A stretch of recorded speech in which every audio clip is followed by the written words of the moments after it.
Another episode of the podcast series, America's Team, The Gambler and His Cowboys, the Netflix documentary.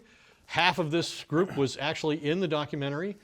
Let me start with the people who weren't. Darren Woodson, who certainly should be in the documentary, and probably the Pro Football Hall of Fame. We'll know probably about that. Yeah.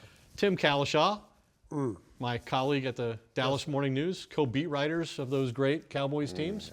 And then Rick Gosselin, we inherited the beat responsibility from him. He moved on at the Dallas Morning News to the NFL. So Rick and I were in it. Tim, you sadly somehow were missed. Well, now technically Darren was in it. They did show highlights of the games, so he was probably in it quite a bit now that I think of it. Sadly, I was missed. Well, you weren't in it. I don't know if you were missed. But you two, a couple of my bylines. That's what I always looked for. The big put it in 3-inch lines from Jimmy. That's me right there. I think you were generous enough to give me a co-byline. You and I were sitting in a press conference in the front row at one of the things. You two had to be there. The Orlando thing was huge.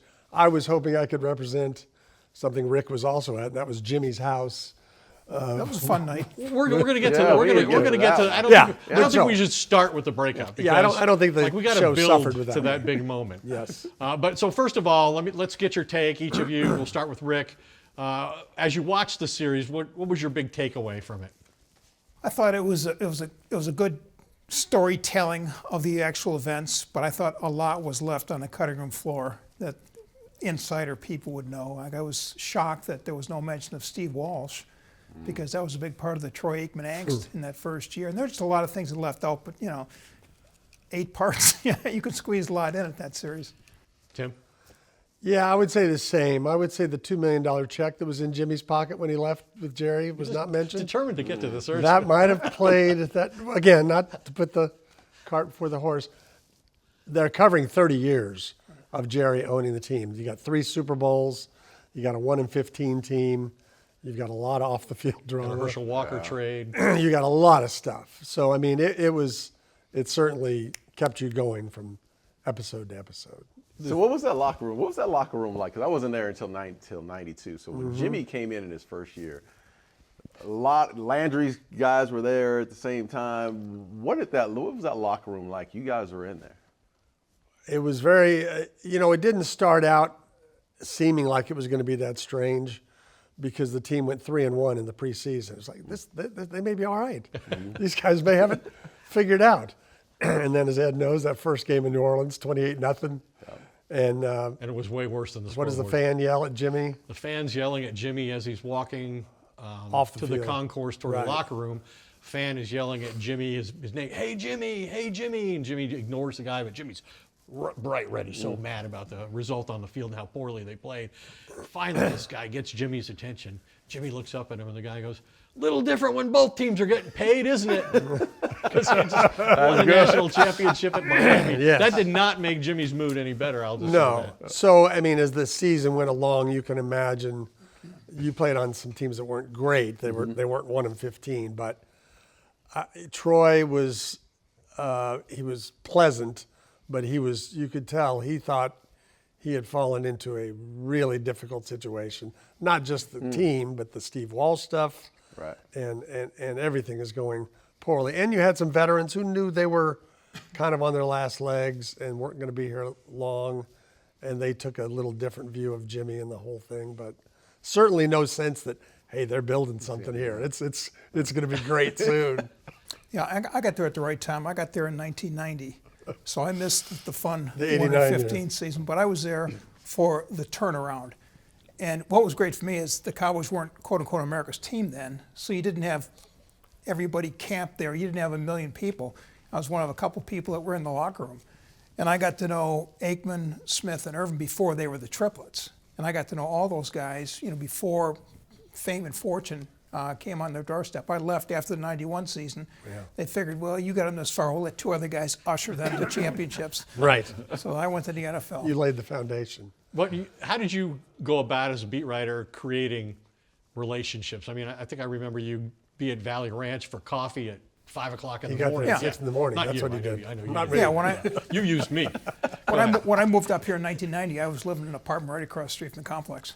And I would get there at 6 in the morning, and we had that little press room in the back, and I was the only person there. And everybody walked by, and they'd see me. Jimmy'd stop in, and Wannstedt and Michael Irvin, Aikman stop by and say hi. And I got to know all those guys when there was no one around. So it was much easier during the open locker room to That was the amazing thing while you were there. Everybody came in the same door. door, yeah. Press, Yeah. players, coaches are going in and out of that door. I mean, it's changed. It's not like So you that guys, anymore. the players and coaches, all when Jimmy and Wannstedt and those guys went out to run at lunch, Troy, Come they went walking right by. past Walking by, our yeah. desks. Yeah. And when they came in the morning, when they left at the end of the day, went right past you. Well, because you were was at there, Valley Ranch, yeah, but yeah. Michael Irvin and I could walk out and he could scream at me in the parking lot after he got suspended for the first quarter of the Detroit game. So yeah, there's a lot of opportunities. Missed the plane. It was far more casual back then. I really like the fact you could talk to the players. You could talk to Aikman Yeah. every day of the week. I remember there were Very two cases where during the Emmett Smith holdout, we wanted to talk to Richard Howell, the agent. and the agent, and he wouldn't talk to Tim unless I was there. So Tim and I flew to Atlanta. He did all the transcribing the tape. I sat and watched TV. Yeah. And the other one, we were doing a piece on Mike Wojcik, I think even after an Aikman injury. And he wouldn't talk to them unless I was there. So I'm on the NFL. I went over to the Valley Ranch just so they could talk to Wojcik. Yeah. Wow. Well, They so trusted me. They trusted me. You guys pointed out the same omission that Jerry did, which is the Steve Walsh. How could the Steve Walsh trade have been left out? Now, when Woody and I talked to the Way brothers who directed this, they explained that we had to get to the games, like we had to get to the Super Bowls quickly, and they made a conscious decision to use Burline and him playing in front of Troy in the playoff game and at the end of that season as creating the tension and the stress between Troy and Jerry and Jimmy at the beginning of his career, rather than using the Walsh trade. And I can see doing that because even though the Walsh thing was a terrible move by the Cowboys, it cost them the first pick of the draft, Jim Finks basically relieved him by paying way too much to get him to New Orleans. And so that helped him get some of those picks back. And so in the end, it was kind of a push. Whereas the Burline thing, basically I would say from talking to Troy, he still thought there was way too much Burline in this documentary, but also much less, on the field at the end of the 91 season. He might have thought that any Steve Walsh was too much. Yeah, maybe Troy had a hand. I'm not talking about Walsh. What do you remember about the Herschel Walker trade, which is a transaction that helped put Darren Woodson in this organization? Because that seems to still, all these years later, a point of major conflict between Jerry and Jimmy.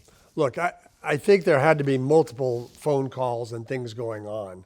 So I don't dispute that Jerry was, somehow involved in it. I don't think Jimmy dotted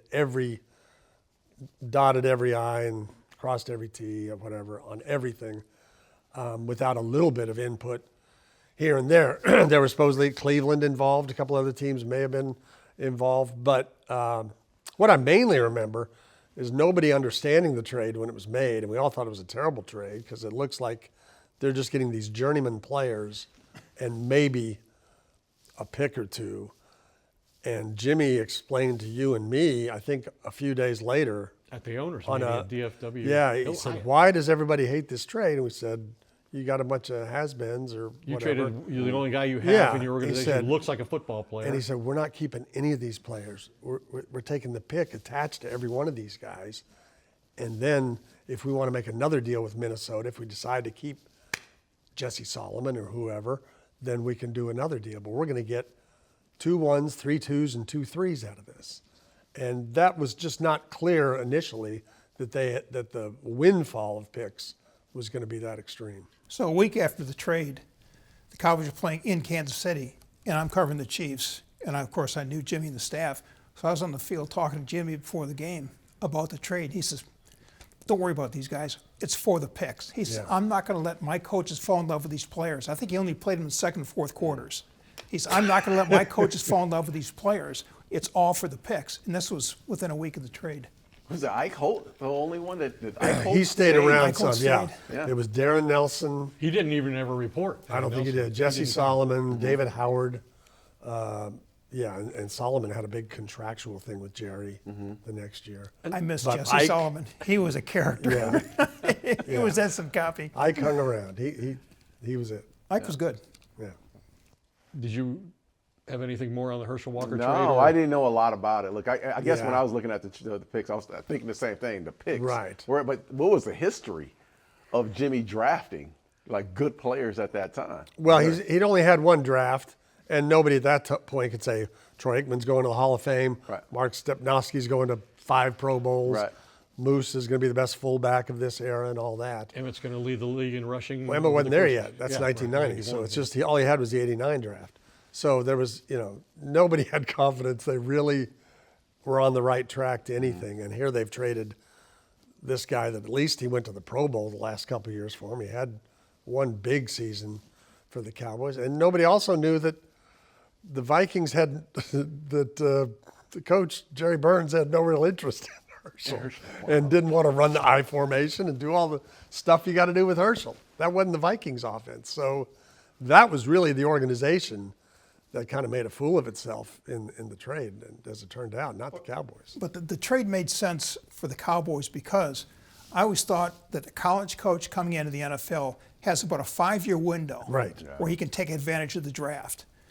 So Jimmy recruited Mark Stepnoski, recruited Gerald Johnston, Troy Aikman. A lot of the guys he was drafting, he knew. He had a better feel for the college players in those first 2 or 3 years Than of the anybody in draft the league. than anybody in the league. So getting all the picks and then getting the 1, 2, Had 3, 4. Wanstead gone to USC for a He had year. gone in. So, I mean, Tony they had a Wise in feel Syracuse with for the whole Johnson. country, Yeah. all the conferences for players, and that for the next 2 years, even taking guys from Arizona State. Yeah. But he knew that he couldn't get the Cowboys where he wanted to go, picking with 1 pick Yeah. in each round.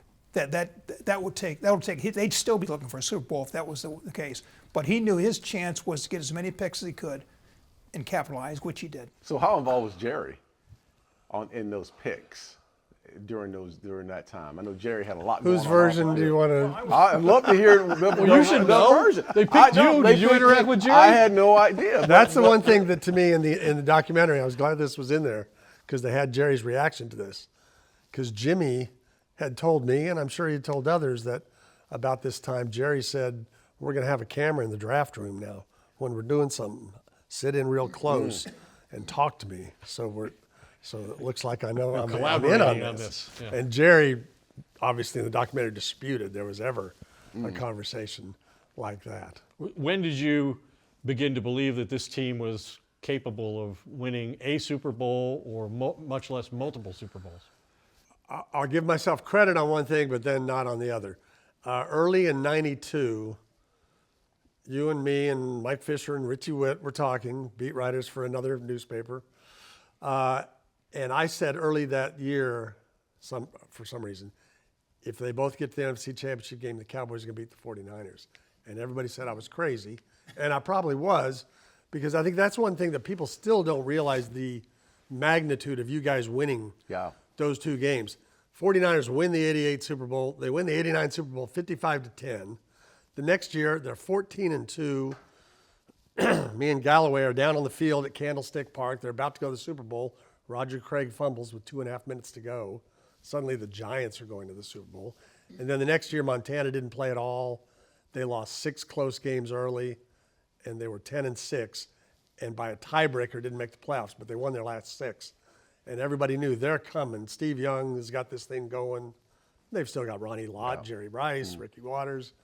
So 92 was supposed to be San Francisco's year to get back, not Dallas's.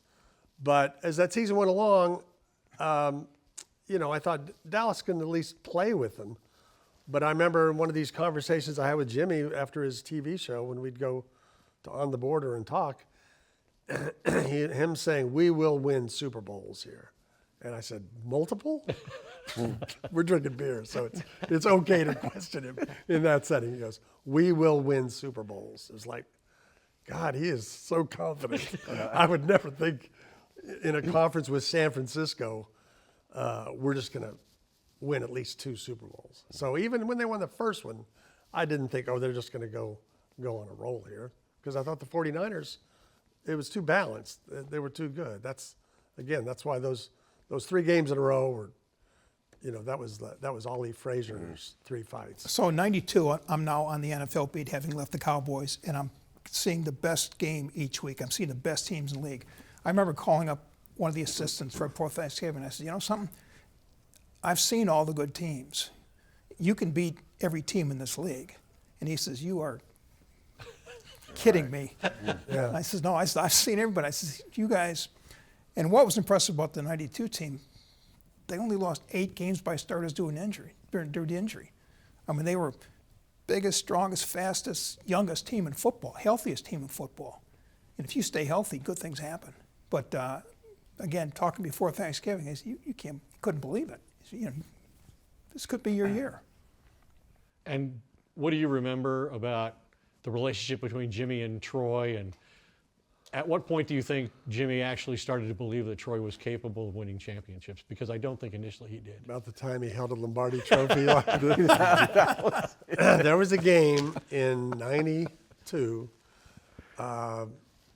You may not remember your career game by game. Was it at LA Raiders? No, it was the Rams here. Oh, okay. And the Rams won. On the last play of the game, Troy threw a pass and didn't throw it all the way into the end zone. It was one of those plays you just got to throw it in the end zone. Right. And he threw it short, and I don't even remember if it's complete or not, but when he did, it's like, oh. And that ended the game, and the Rams won. And I asked Jimmy about that the next time we're on the border, and he said, we know what we have at quarterback. We can win with this quarterback. Like, Not we'll win because of this Not quarterback. we're going to win because of. We can win with this quarterback. So I don't think it was till Troy by the end of that season, and then the Philadelphia game, and then obviously San Francisco, and he was just on a terrific run by then. I think it took until then.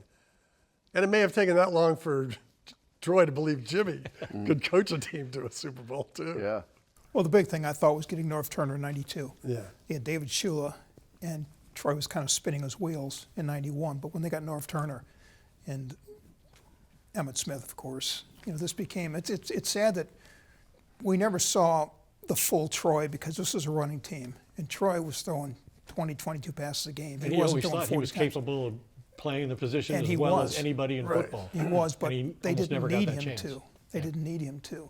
And that was the greatness of that team. You had this great weapon at quarterback, and you only when you needed him did you wheel him out. And again, I think that the game that put Troy in the Hall of Fame was that '94 championship game where he lost.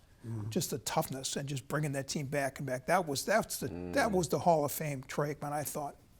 He has said that was like the game he's most proud of in terms of the way he and the team performed. Just the even though toughness. they lost. Yeah. My thoughts. I mean, it's surprising to hear this conversation because I came in the league and the first time I saw Troy, I was like, this is the greatest quarterback I've ever seen. Yeah.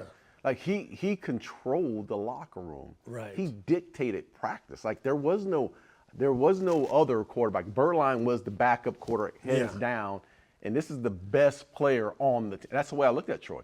This is the best player on the team. And it was just the way he practiced, the way he how professional he was. So it's kind of weird to hear it from a different point of view because you saw him come up, Right. through from '89 all the way through. But coming in as a young player, he controlled this organization. You're seeing from the inside the leadership. Absolutely. That Yes. stuff. Well, and in he was practice. established. And I can remember one of those Austin practices that got real heated when the ones are playing against, and he's going at it with Butch Davis. Yes. And it's like, then you see Troy, like he is the leader of this team. And then we saw him later leading the team when it wasn't so good and yelling at coordinators on the sidelines and things like that. But I don't think I think his toughness was recognized, but I don't think everybody knew that leadership was going to be as strong as it was. Remember that Eagles game? Those 11 sacks?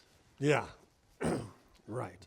But I do remember Norv saying once, near the end of the '92 season, it was nice to hear somebody on TV talking about Troy instead of Emmitt. Not diminishing Emmitt in any way, but just everything is so based on Emmitt. Emmitt's winning the rushing title. Right. Somebody acknowledging Troy really makes this thing go. That offense opens up the run as much as the run opens up the pass. They talk now about everybody breaking Troy's records. How do we see Troy playing in today's game? Yeah. Yeah. What about the friction and the difference of opinion over control and sort of the ego clash? When did you first become aware that there were serious issues between Jimmy and Jerry? I thought they were manageable, again, based on what Jimmy's telling me over beers on the border. I wish I had recordings of all these. I remember you asking me, can I come to one of these? I was like, and Jimmy's not going to let you near one of these things. We're not taking notes, and I'm trying to remember what we talked about. But all the stuff he complained about usually seemed petty things that people complain about their boss Insignificant. in any kind of work. But then in '93, even after they've won a Super Bowl, he was talking about it more and more. And fans would come up to Jimmy and say, you know, can I get your autograph? And he'd sign it. And they'd say, we're from Arkansas too. And he would say, I am not from Arkansas. I am from Port Arthur. He did not want to be connected to that part of his life in any way. But really, you guys are in Orlando, and I think we're getting around to that, and I am covering an NCAA first round, because I always had to take a breath and get away from the Cowboys. I'm covering NCAA first round games in LA, somewhere out west. And people are asking me about this story. That part hadn't broken yet, but something had happened. And I said, they go through this all the time. It's not going to amount to anything. And by the time I got back, Orlando had exploded. But I really didn't see it coming. Well, I don't think anybody did. But I thought most of it they could get through. I thought the winning would get them through A it. chance to Yeah. win, make history, Nobody's winning ever Super done Bowls. it. Yeah. How could they not? Three wanna in a do- How could they row. not both really want to do that with all they've got? Tim, I saw it coming. In 1991, our spectacular NFL section, or football section, the 100-page Colossus, I was the NFL guy, or the Cowboys guy, and I was going to do a story on power, total power, and how Jimmy had total power in building this team. And Jerry liked that idea. Well, and that's the point. Dave Smith got a phone So call. I sat down with Jimmy and gave him the premise. He says, we're going to have a problem. That's what's sad. He says, Jerry's not going to like this. So when I sat down, for several nights, I sat down with Jerry, and he was trying to craft a quote to make it look like he was more involved than he was, craft a few quotes. And finally, one day, Jimmy pulled me aside before the 9 a.m. practice in Austin and say, I wish you get that story done, because I am tired of talking about it with Jerry at night. But the problem was, I understand. Jerry got all the heat when they were 1-15, and Jimmy got all the credit for 7-9. And Jerry's sitting back saying, hold it, how come I'm not getting any credit? And that was the issue here that I saw in 1999. I said, if these guys can't get along when they're not winning, this is a 7-19. They didn't want a playoff game yet. And there's a little bit of friction going on now. So when they win, it's going to get real bad. And it did. And why do you think Jerry decided that night in Orlando to tell us how he really felt about Jimmy and what he perceived to be a lack of loyalty from the head coach? I think the toast had something to do with it. I mean, he felt snubbed, much like Tim did in being left out of the back. Still trying to figure out what to do. I think, I think he picked his audience. I think he wanted to tell this to the Dallas Morning News. But this was, because he wanted to make a change, because he wanted to act on it? I think the Jimmy and Jacksonville things, Tim can tell you more about that. Well, go back to two things real quick. One, the night of the Super Bowl in Atlanta, you and I go over to wherever the Cowboys are having some kind of party or something in the hotel. We're staying at a team hotel. Dunwoody or something. And Jerry comes over to talk to us for a minute. And after we say congratulations or whatever, you say, now all you got to do is, make sure your coach is coming back. And Jerry was so dismissive of that even being an issue. Like that would be number 24 on his list. And that's when I started to really figure out, he doesn't think a head coach really does a heck of a lot. He thinks he could do this job, which, as he told Frank, Was his later, contract coming up, or was it? I mean, what's the basis of that conversation? Didn't he get a basis 10-year of the contract? He had a 10-year contract, but he had offered Jimmy a new one, but he had removed some of the language regarding Roster control, roster personnel. control. Okay. And Jimmy had told me about that, and a little of that had come out. I can't remember how much was public at that point, but that had happened, and so I just think you also have to keep in mind Jimmy and my great reporting instincts. I made nothing of this. He had his car, his Corvette, driven to Atlanta by a friend.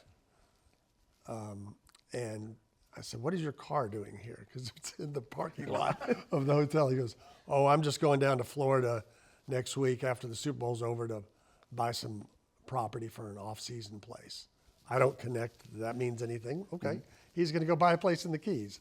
He's got money. He can do that. And he went to the Keys, and he stayed for several weeks. And next time I saw him, it was in March, about a month before the draft. And I saw him at there used to be a 7-Eleven in Valley Ranch there as you're driving in. And I see him and Rhonda in the car, and I go over and talk to him. I said, how's the draft going? And he goes, oh, I haven't even looked at a player. And I said, are you serious? He goes, yeah, I haven't looked at a player. And then he goes, I finally had to call Weaver and tell him, just give Coughlin the job. I was like, what? He's telling me that He was interested in the Jacksonville job. If he could get out of his truly had contract. been seeking the Jacksonville job. He couldn't get out of his deal, but he hadn't looked at a single player a month before the draft. So, and that's like a week before the owners' meetings. So when it all comes down to it, it's both guys wanted out of this relationship. I'm not sure they knew why, other than they were bored with each other and the whole thing about credit. But Jimmy wanted out as much as Jerry wanted him out. Jimmy was a 5-year guy.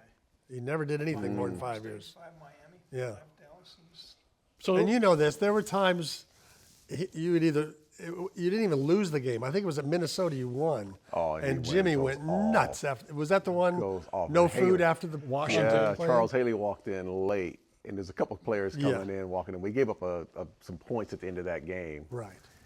The game was won. I mean, it was, and he came in, he was blistering hot after that. And I didn't, I really never really felt that wrath of Jimmy. Jimmy? Yeah, I mean, I felt the wrath of Jimmy before, but I never felt like there was going to be a divorce. Like during this Yeah. whole time, I had no idea that there was back talk that these two weren't getting along.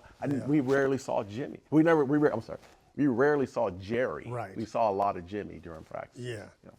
well, you saw more of Jerry when Barry was the head coach. When Barry came in, we saw became Tom. much The next more. day. We saw Jerry every He day. became much more visible. Yeah. Rick and I went into elaborate detail about the night in Orlando Right. when Jerry, for the first time, publicly threatened Jimmy's job. You were Both were outstanding in that. you were omitted for Yes, I was. I guess editorial decisions, budget limitations. I don't know. Yeah, one of those But anyway, you were on a part of that, reporting over the course of that week about whether this was going to get resolved and Jimmy was going to return or not. Yeah. Because when Jimmy came back from Orlando back to Dallas, you and some other of our colleagues met him at the Yes, it airport. was on a Saturday, and you actually went to Pensacola because Emmett's Jimmy had football promised camp, to go to Emmett's football camp, and you tracked him down briefly there, I think. So then he flies into Dallas, and everybody knows it. And I thought for sure they'd use some of this video, news cameras, doing the walking backwards thing with Jimmy. And I'm in there like talking to him on the way. It's like, how could they not use that baggage footage? claim. Just tremendous footage for any documentary. And they left it out. But to my credit, people were trying to ask him stuff, and he clearly wasn't going to just stop and do an interview. And I, as we're getting by it, I said, Jimmy, we got to talk to you. We're coming to your house. He goes, okay, yeah, come to my house.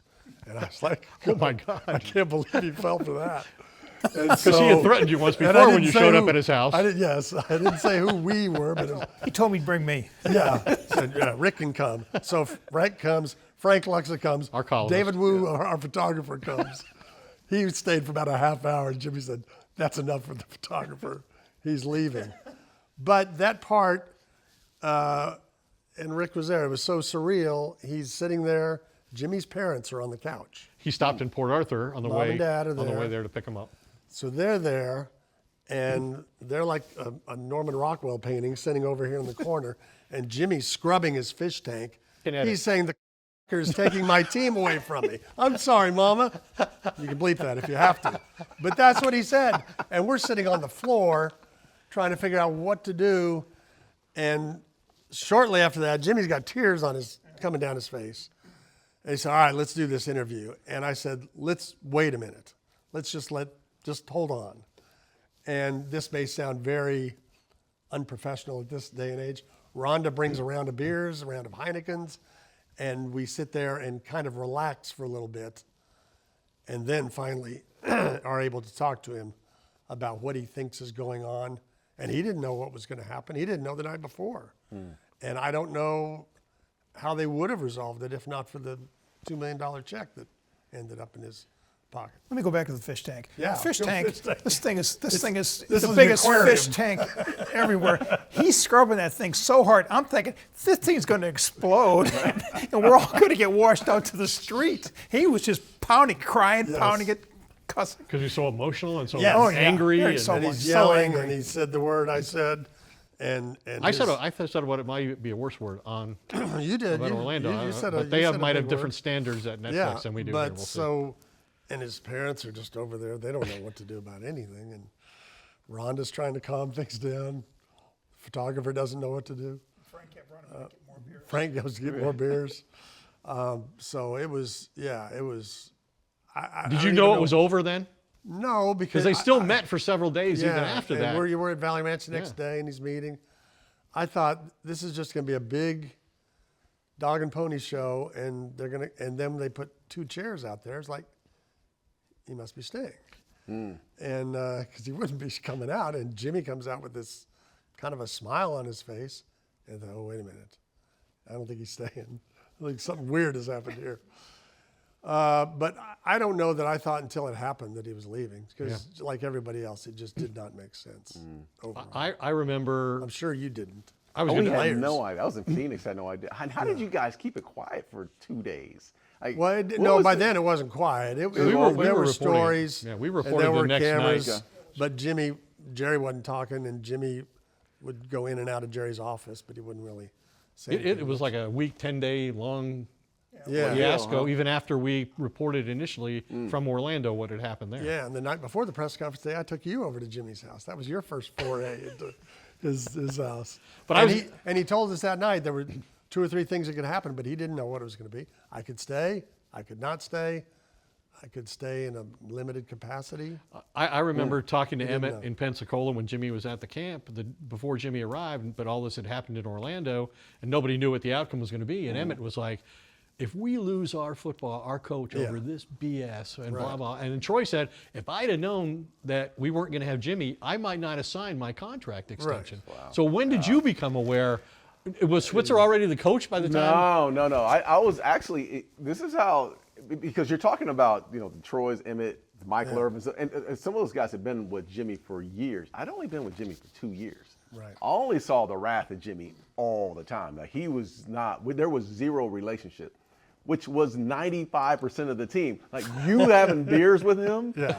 I'm amazed. Yes, I was too. I'm sitting here amazed about the conversations because that wasn't the dialogue with us. So I didn't find out until I left for Phoenix, and I was gone in Phoenix. And back then we didn't have cell phones. Like I saw it on the news, the Phoenix, the ABC News, Channel 3 news broadcast is what popped the story for me, and I couldn't believe it was happening. And I saw Michael Irvin throwing a garbage can. Right. That's how the news was traveling back then. That's incredible. Kevin Smith called me. Yeah. And I remember I can still to this day, because he called me on a landline. He called my mom's house. Life And was when so he hard called back me, then. And I can't say what he said. Everybody's saying everything. Yeah, he's, what is going on? Yeah, And that's how the news was broke to me. But I didn't see the stories. Yeah. And that was the difference, because I couldn't see you guys. So there was no social media. There's no internet. I had to read the paper or get the clips, and I wasn't You had to read seeing on all that. Twitter? There was no Twitter. Yeah. It was a different world. But so the amazing thing to me that Jerry pulled off was that the transition from Jimmy being let go, fired, whatever it was, to I've hired Barry Switzer was like instantaneous. Overnight. It was like the big story the day after that press conference wasn't Jimmy was out, it was Barry's here. That was the night, like the press conference is whatever time of day it is, and then within a few hours, the Barry stuff is coming out. And we're a one edition newspaper that, we're not putting things online. There's no online. And Ed and I are in our little cubbyhole going, well, how high up should we put this Barry Switzer stuff? That's got to be the lead now, doesn't it? Well, no, Jimmy's like, how do you even figure it out? These are two monster stories. And the Barry one is so improbable. It's such an obvious slap in the face to Jimmy. Yeah. The whole 500 coaches. I'll get a guy. I'm going to start with the guy who's probably at number 500 on everyone's list. I'm going to start with him, and he's going to win a Super Bowl here, which, thanks to you, he did. Way to go. Yeah, I wish we would have won that year he came in. Oh, that would be better. So what was your experience like switching from Jimmy's style of different. coaching to So Barry's? just, look, they tried to keep everything the same. Practice, the cadence, everything we did, meetings, the whole nine. But you can tell there was a lot of animosity with the coaching staff, the Butch Davises. Because they thought they should have got the job. Everyone thought they should have. So there wasn't a connection between the head coach. When Jimmy was there was a direct connection. Right. It all rolled downhill, and he would just jump Dave Campo or whomever. You kind of saw things it really fragmented lightened everything. They just lightened up. Right. Everything was lightened up. I mean, the practices weren't as crisp or as hard as they had become. Barry was a lot more lenient on time. Guys were coming in late during training camp.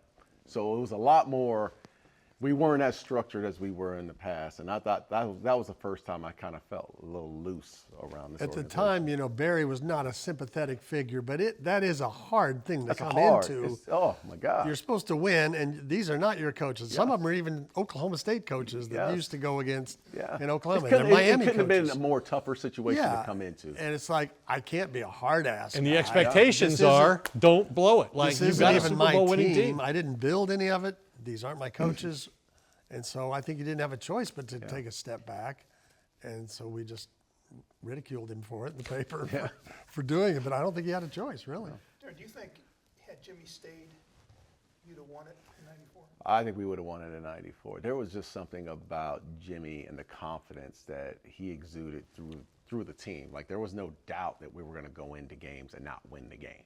Like, we lost the game in '92 to the Rams, and I think we were in shock walking back to the locker room that we actually lost to the damn Rams, right? Right. And he ran the out of us too, as a matter of fact. But there was no doubt going into games that we were going to win the game. So I used to look at who was in the NFC. We had San Fran's number. I mean, that game, that matchup, they just couldn't beat us. Not with Jimmy at the helm and getting us there. So that was the only team that maybe Packers. Green Bay was Packers coming was up, coming. but Green Bay they was weren't coming, there. but They weren't there with us in that '94 season. Right. I firmly believe we win 3 straight. I think you would have won 4 straight. Yeah. And I think you may not have won '96, but I think there still might have been another Super Bowl.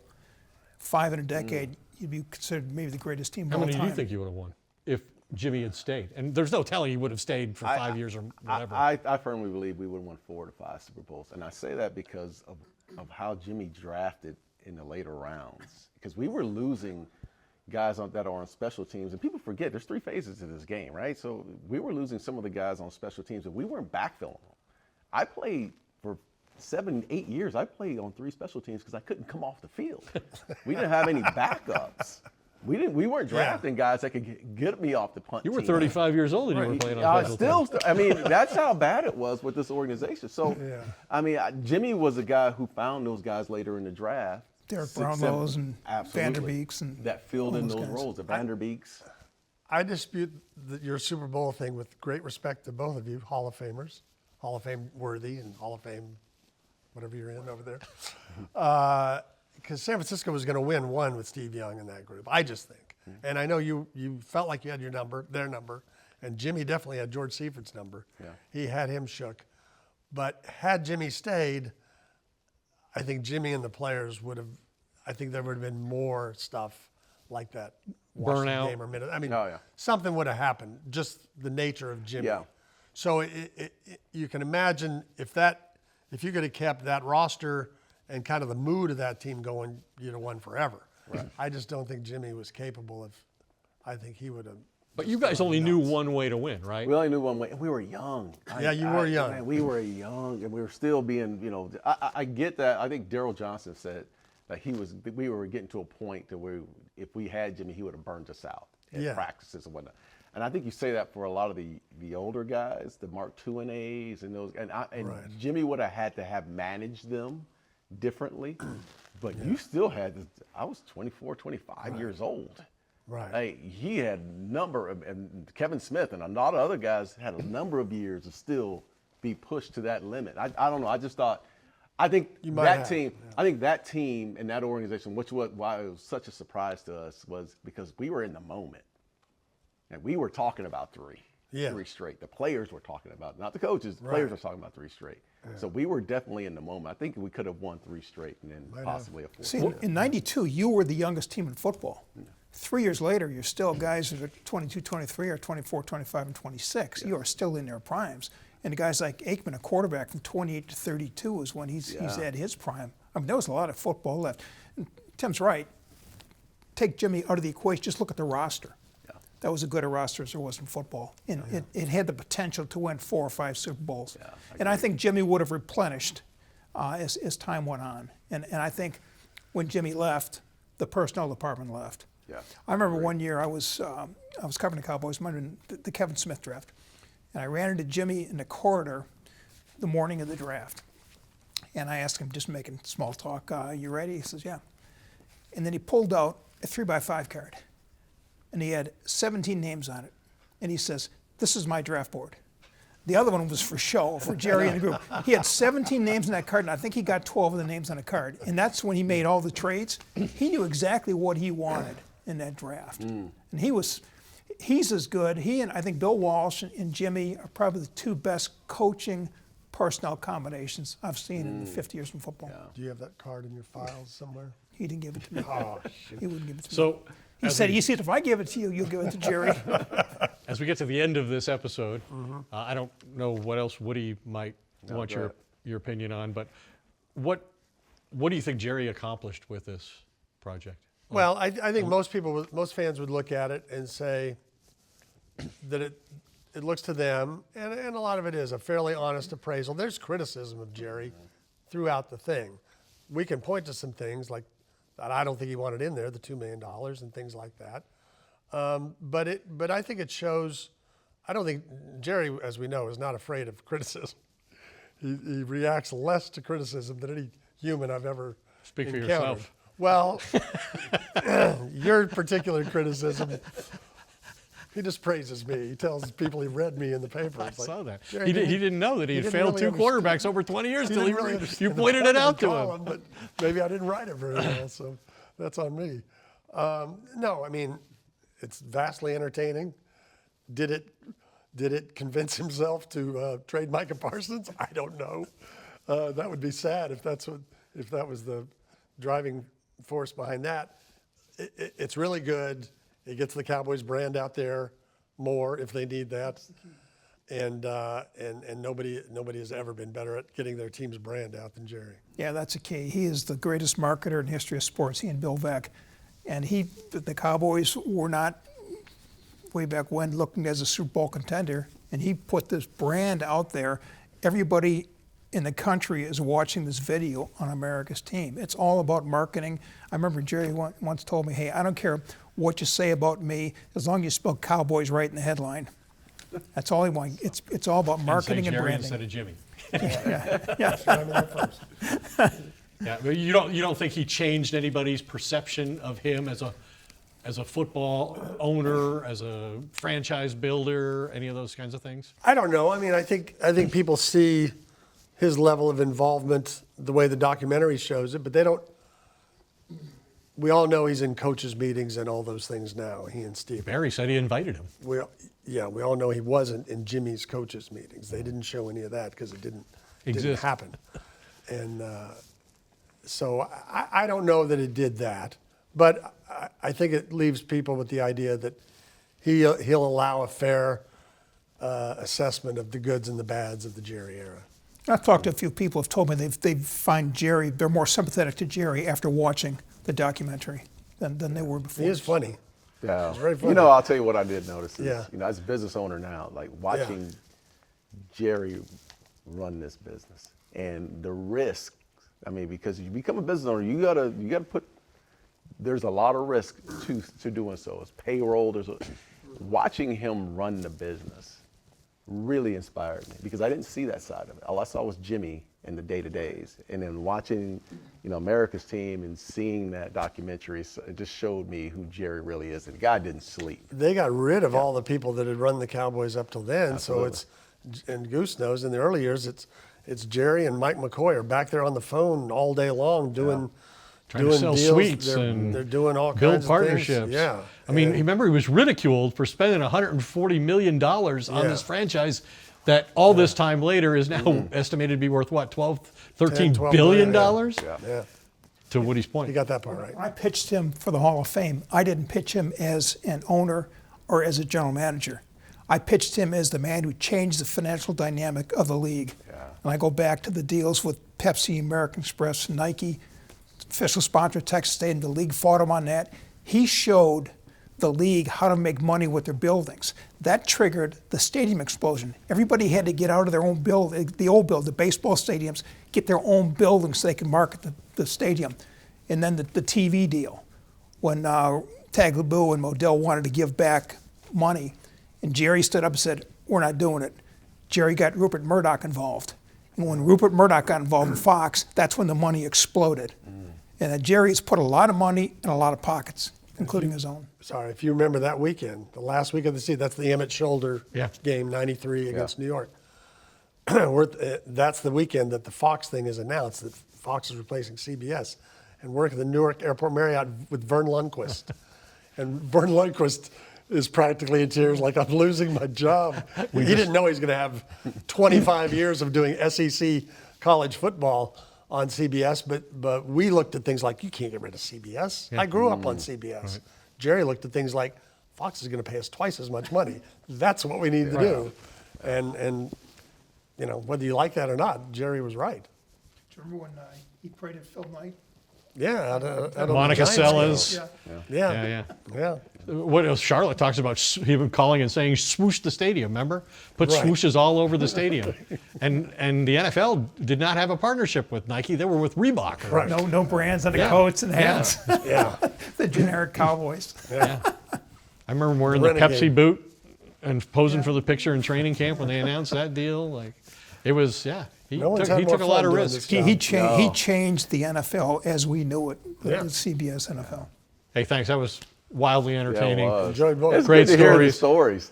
I mean, it really, because I've said it from the opposite side, right? Right. I've always been on that player side, but to hear the relationships with the coaches back then, I never knew you guys had relationships. You never would have suspected that, would you, the way he answered? Never. The way I reported it. No. And Jimmy used to always tell us, hey, you watch what you say to the media. Like, well, I'm going to call him up. You watch what you Yeah. You hypocrite. Yeah. So thanks. Appreciate Thank you guys being a part of this. Love doing it. And, Appreciate it.